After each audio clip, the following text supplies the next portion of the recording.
रोज़नामा कुदरत की वीडियो देखने के लिए अभी यूट्यूब चैनल पर सब्सक्राइब करें और बेल आइकन पर भी क्लिक करें। 10 तारीख को ही मुझ पे 50,000 रुपये जुर्माना भी आयद कर दिया।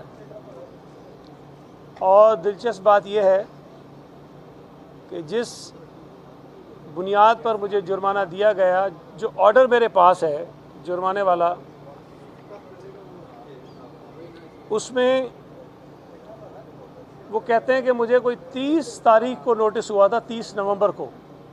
मैंने अभी इलेक्शन कमीशन के सामने भी ये गुजारिश की कि मुझे कोई नोटिस नहीं मिला, मुझे कोई फ़ोन कॉल नहीं आई, मुझे कहीं से कोई इत्तला नहीं मिली कि मेरे ख़िलाफ़ पेशावर में रीजनल इलेक्शन कमिश्नर के सामने कोई कार्रवाई हो रही है।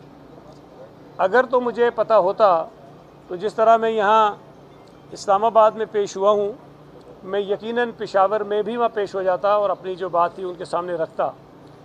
और वहाँ जो 50,000 रुपये जुर्माना किया गया, उसमें कहा गया है कि हमें बहुत वक्त दिया गया और हमारा जवाब नहीं आया, लिहाजा 50,000 रुपये जुर्माना किया जाता है। बहरहाल वो जुर्माना हुआ और मैंने उस पर अभी अपील नहीं की है। मैं अभी उस पर देखूँगा कि अपील करूँ या मैं 50,000 जुर्माना अदा कर दूँ, ताकि तारीख़ में यह रहे कि मुझे बग़ैर सुने, मेरा मौक़िफ़ लिए बग़ैर मुझ पर 50,000 रुपये जुर्माना किया गया।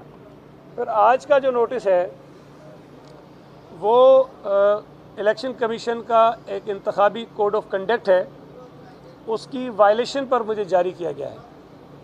और मैंने अभी ये पढ़कर भी सुनाया मुअज़्ज़ज़ इलेक्शन कमीशन के सामने कि जो कोड ऑफ कंडक्ट ख़ुद है वो ये कहता है कि जो सदर पाकिस्तान हैं, वज़ीर आज़म हैं, मिनिस्टर्स हैं, गवर्नर्स हैं, स्पीकर है, चेयरमैन सेनेट है, डिप्टी चेयरमैन है, या और कोई भी शख्स जो पब्लिक ऑफिस होल्डर हो, वो किसी भी ऐसे इलाके का विज़िट नहीं कर सकते जहाँ इलेक्शन हो रहे हों।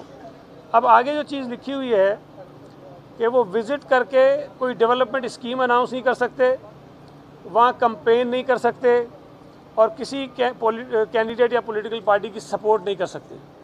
तो मैंने ये गुजारिश आज रखी कि मैं तो पार्टी के योम तासीस के जलसे में शरीक होने गया था, मैंने वहाँ ना तकरीर की है, ना डेवलपमेंट की कोई स्कीम अनाउंस की है, ना मैंने अपने किसी कैंडिडेट की कंपेन की है, ना मैं किसी ऐसे हलके में, इलाके में, गली में, मोहल्ले में गया हूँ जहाँ पे कोई इज्तिमा हो रहा हो। तो मैं तो इस कोड ऑफ कंडक्ट के तहत कवर भी नहीं होता हूँ, लेकिन बहरहाल मुझे बुलाया गया तो मैं आ गया हूँ। लेकिन चलें, हम तो कानून को मानने वाले लोग हैं, हम यहाँ आ गए हैं। लेकिन आपको पता है कि वज़ीर आज़म इमरान खान को इलेक्शन कमीशन ने रोका था कि वो खैबर पख्तूनख्वा का दौरा ना करें, रोका था बाकायदा जाने से पहले। वो वहाँ गए, ना सिर्फ गए बल्कि वहाँ उन्होंने ऐलानात किए, मंसूबों का ऐलान किया, स्कीमों का ऐलान किया। और इलेक्शन कमीशन का जो कानून है, जो इनका कोड ऑफ कंडक्ट है, उसका खुला जो है उन्होंने मजाक उड़ाया। पीटीआई के तमाम वफाकी और सूबाई वज़रा, स्पीकर कौमी असम्बली खैबर पख्तूनख्वा के अंदर अपने उम्मीदवारों की कंपेन चला रहे हैं, जलसे कर रहे हैं, पैसे बांट रहे हैं, स्कीमें बांट रहे हैं, धमकियां दे रहे हैं।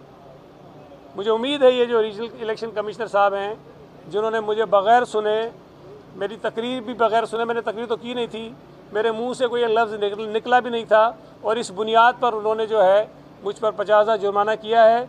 तो अगर मेरे जुर्म पर 50,000 जुर्माना हो सकता है कि योम तासीस के जलसे में शरीक हो जाऊं और 50,000 जुर्माना हो जाए, तो जो जुर्म फिर पीटीआई के लोग कर रहे हैं, वज़ीर आज़म कर रहे हैं, उनको तो सज़ाए मौत होनी चाहिए, उनको तो उम्र कैद होनी चाहिए, उनको तो डिस्क्वालिफिकेशन होनी चाहिए।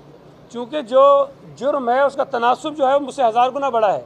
तो हम इंतज़ार कर रहे हैं कि ये जो पेशावर में बैठे हुए रीजनल इलेक्शन कमिश्नर हैं, मोहतरम साहब, मुझे नहीं पता नाम उनका क्या है, शायद मेरे हम नाम ही है इत्तफाक से, सईद नाम है उनका भी, वो इस पर भी कार्रवाई करेंगे, वज़ीर आज़म के ख़िलाफ़ भी कार्रवाई करेंगे, केपीके में काम करने वाले सूबाई और वफाकी वज़रा के ख़िलाफ़ भी कार्रवाई करेंगे और उनको भी सज़ा देंगे। तो ये मेरा मुद्दा था जो लेकर मैं आज यहाँ हाज़िर हुआ हूँ। बाकी आपके कुछ सवालात हों तो मैं जवाब देने को तैयार हूँ। थैंक यू जी।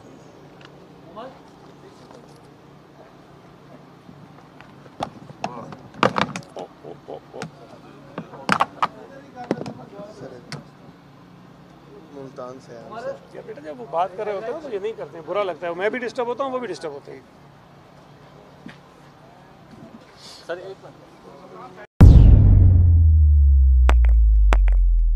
रोजनामा कुदरत की वीडियो देखने के लिए अभी YouTube चैनल पर सब्सक्राइब करें और बेल आइकन पर भी क्लिक करें।